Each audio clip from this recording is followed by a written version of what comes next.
दुनिया वालों से पूछो कि नवरात्रे में कन्या भोज क्यों कराते हो। दुनिया वालों से पूछो कि नवरात्रे में बेटियों को क्यों ढूंढने जाते हो। दुनिया वालों से पूछो कि नवरात्रे की अष्टमी और नवमी पर कन्या का पूजन क्यों करते हो। क्योंकि दुनिया वालों को यह मालूम पड़ना चाहिए कि देवी भागवत में लिखा है, एक कन्या एक बेटी जब किसी के घर में मुख झूठा करती है, एक बेटी एक कन्या जब किसी के घर में भोजन करती है तो उसके भंडारे कभी खाली नहीं रहते। इसलिए कन्या पूजन किया जाता है, इसलिए बेटी का पूजन किया जाता है।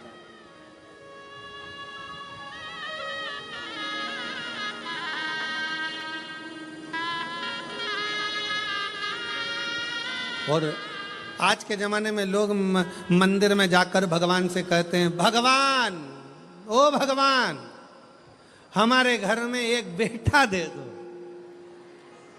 एक बेटा। और बाजू में खड़ी हुई लक्ष्मी जी नारायण जी से बाजू में खसक के बोलती है, कितना मूर्ख है, बेटा मांग रहा है। और रोज मंदिर में आकर कहती लक्ष्मी दे दो। और बहू को चाहिए क्या, जम के बोलो बेटा। और रोज मांगती क्या है, बोलो लक्ष्मी। तो एक काम कर, बेटा दे दो, लक्ष्मी मत देना, लक्ष्मी मत देना। अब अपन भी देखें कि बेटे से काम चल जाए क्या। और मालूम पड़े बेटा हो गया 32 साल का, माँ के पूरे बाल सफेद उड़ गए, सफेद। उनसे पूछो काय का टेंशन, इसको कोई लक्ष्मी नहीं मिल रही है, इसकी शादी, इसको कोई मिल रही, इसकी शादी कर। लक्ष्मी जी से कहा आप जाओ ना, इसके घर में शादी करना है बेटे की कोई लक्ष्मी। तो इसने मांगा ही था कि मेरे को बेटा दे दो, बेटा दे दो। लक्ष्मी नहीं मांगी थी, बेटा मांगा था। तो कोई तो इसके घर में शादी करेगा। तो कहाँ करेगी, आएगी।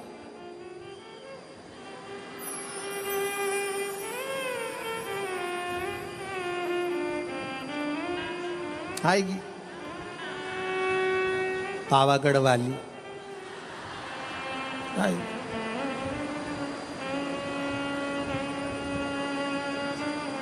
तुलजा आई, इसके घर में आई, फिर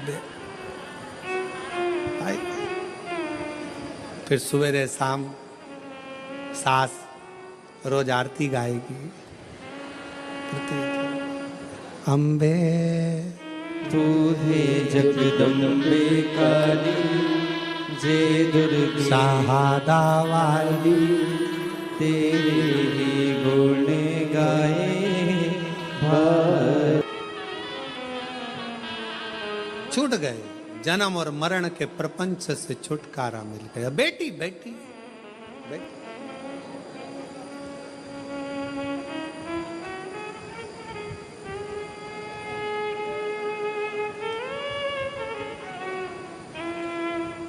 शिव पुराण कर रही है, भगवान शंकर का चरित्र कर रहा है। कात्यायन ऋषि ने पूछा कि मुझे जन्म मरण के प्रपंच से छूटना है, क्या करा जाए। शंकर भगवान ने कहा, तुम्हारे घर में अगर बेटी का जन्म होगा, तुम जन्म और मृत्यु के प्रपंच से छूट जाओगे। स्कंद पुराण का नागर खंड कहता है, कात्यायन ऋषि ने मां पार्वती जी से कहा, अब कुछ भी हो, मेरे घर में अगर बेटी का जन्म हो तो निवेदन है मां दुर्गा, हे मां आद्यशक्ति, हे मां भवानी, हे मां पार्वती, आप मेरे घर में बेटी के रूप में जन्म लो। और कात्यायन ऋषि के घर में मां कात्यायनी के रूप में जन्म हो गया। कात्यायनी, बोल कात्यायनी माता की। कात्यायन ऋषि के यहाँ कात्यायनी माता का जन्म हो गया, कात्यायनी माता का प्रागट्य हो गया, कात्यायनी माता की स्मरणता, कात्यायनी माता का भजन, कात्यायनी माता की कीर्ति। कात्यायनी माता बाल्य अवस्था से ही भगवान शिव की आराधना में लीन रहती है। कात्यायन ऋषि उनको देखते हैं, देखते।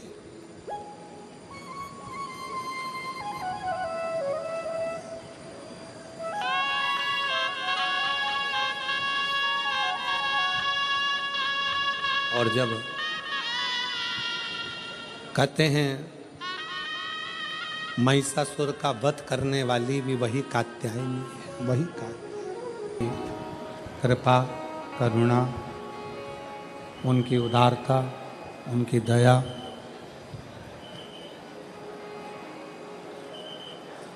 ऐसी तपतपाती हुई गर्मी, धूप और उसमें भी लाखों की संख्या में आए सभी शिव भक्तों की अटल श्रद्धा को और विश्वास को प्रणाम करता हूँ, नमन करता हूँ। जो आपका विश्वास, आपकी श्रद्धा, आपका भरोसा दृढ़ हुआ।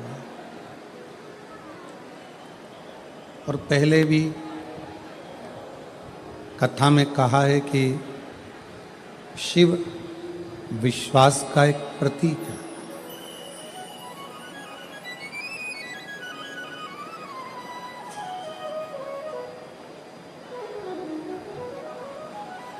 जितना जितना विश्वास आपका दृढ़ होगा, दृढ़, उतना भगवान शंकर को मिलने में देरी नहीं होगी।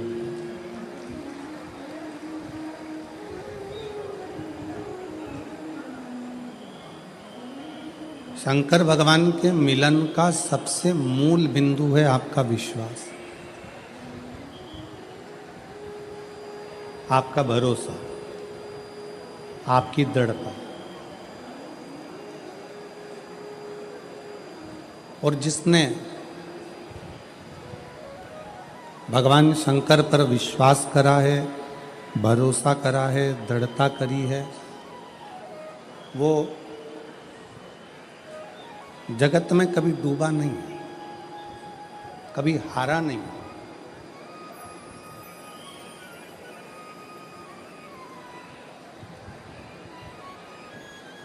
आप किसकी शरण में गए हैं, आप किसकी शरण में बैठे हैं, आप किसका भजन कर रहे हैं, आप किसकी शरणागति ग्रहण कर रहे हैं, ये आपके ऊपर निर्भर करता है।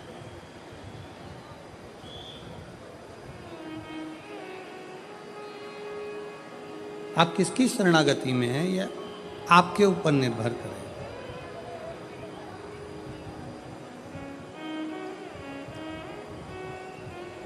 एक पेड़, वृक्ष पृथ्वी पर लगता है, पर शरणागति किसकी लेता? एक वृक्ष पृथ्वी पर लगा, भूमि पर लगा, शरणागति उसने पानी की ली, जल की ली।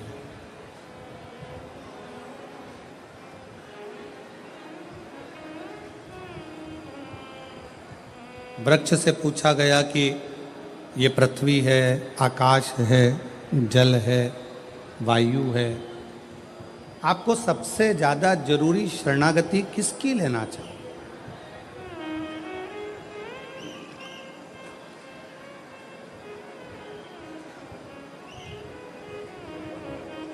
आप किसकी शरणागति में जाना चाहोगे, किसकी शरणागति में रहना चाहोगे? वृक्ष ने शरणागति पानी की ले ली, जल की ले ली।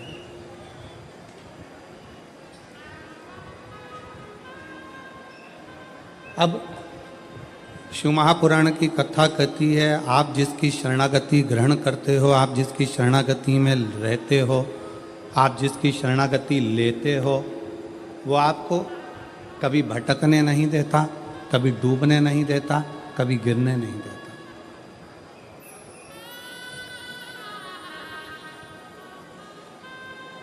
आप शंकर जी के मंदिर में जाकर एक लोटा जल चढ़ा रहे हो, शिव जी को बेलपत्र चढ़ा रहे हो, शंकर जी का गुणगान कर रहे हो, शंकर जी की स्तुति गा रहे हो, शंकर जी का श्री शिवाय नमस्तुभ्यम का जाप कर रहे हो, पंचाक्षर मंत्र नमः शिवाय कह रहे हो, षडाक्षर मंत्र ओम नमः शिवाय कह रहे हो, शिव मंदिर में जाकर सफाई कर रहे हो, शिव मंदिर में जाकर झाड़ू लगा रहे हो, पोछा लगा रहे हो, शिव मंदिर में श्रृंगार कर रहे हो, अर्थात आपने शंकर की शरणागति ली।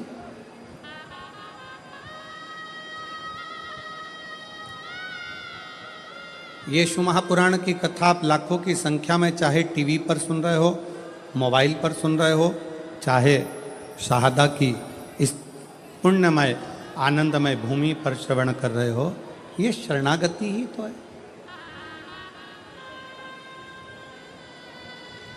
हमने शंकर भगवान की शरणागति ग्रहण करी। शरणागति, पेड़ ने, वृक्ष ने पानी की शरणागति ली, जल की शरणागति ली, तो वृक्ष पानी की जब शरणागति ले लेता है तो लकड़ी का टुकड़ा जब पानी में जाता है, पानी सबको डुबो देती है। कंकर हो, पत्थर हो, जिस चीज के जिस पानी के पास कुछ गया तो उसने डुबो दिया। केवल एक लकड़ी, एक वृक्ष, एक लकड़ी का टुकड़ा ऐसा होता है जिसको पानी नहीं डुबोती है। क्यों?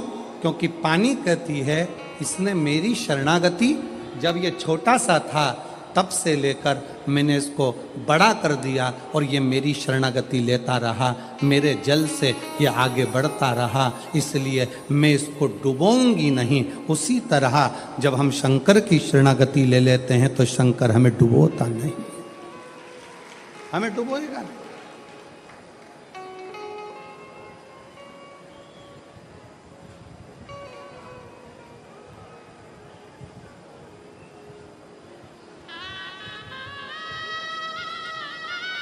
जल की शरणागति लकड़ी को नहीं डूबने देती है, शिव की शरणागति मनुष्य को नहीं डूबने देती है। वो डूबने नहीं देगा, बच। शिव की शरणागति, भगवान शंकर की शरणागति डूबने नहीं देती। अब डूबोगे नहीं।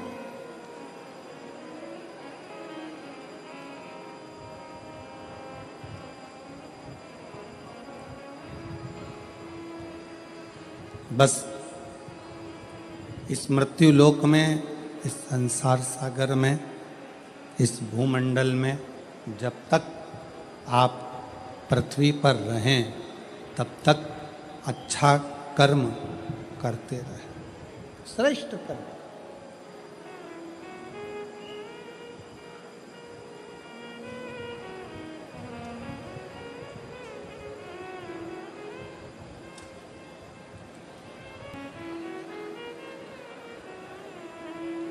आप अपने आप हो जाता है।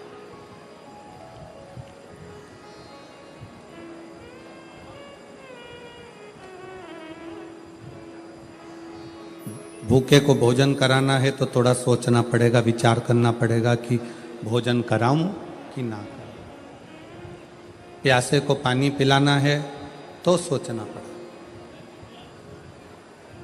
पिलाऊं ना पिलाऊं।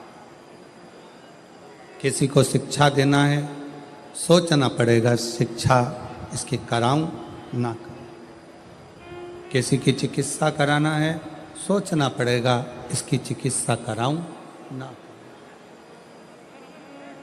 विचार करना पड़ेगा। पर पुण्य कमाने के लिए थोड़ा सोचना पड़ता है, पुण्य कमाने के लिए थोड़ा विचार करना पड़ता है, पुण्य कमाने के लिए थोड़ा थोड़ा कुछ मन में अच्छा विचार लाना पड़ता है, तब जाकर पुण्य हो पाता है।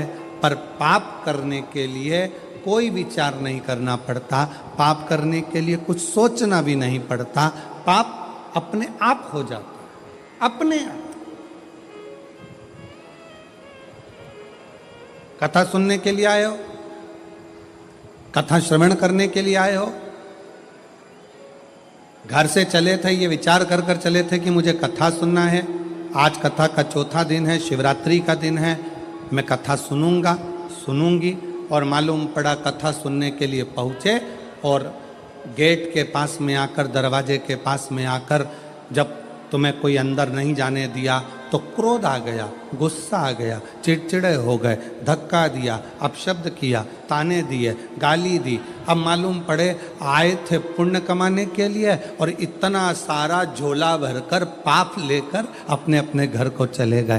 तो फिर पाप कर्म अपने आप होता। पाप के लिए सोचा नहीं जाता।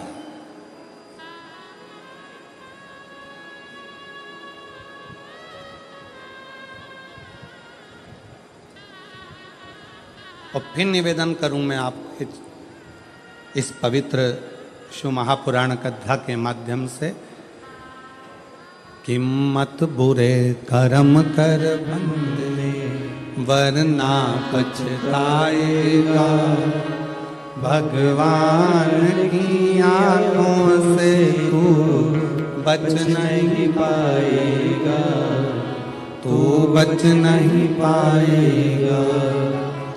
अरे ओ अज्ञानी मत कर नादानी, अरे ओ अज्ञानी मत कर नादानी। तेरे कर्म का फल भी तू ही पाएगा, जैसा किया तूने तेरे आगे आएगा। मत बुरे कर्म कर बंदे वरना पछताएगा, भगवान की आंखों से तू बच नहीं पाएगा, तू बच नहीं पाएगा। थोड़ा सा कर्म पुण्य की ओर हम बढ़ना चाहते हैं, पर हमसे पाप कर्म हो बैठता है। इसलिए जितने शुभ भक्त शिव महापुराण की कथा के इस पूरे क्षेत्र में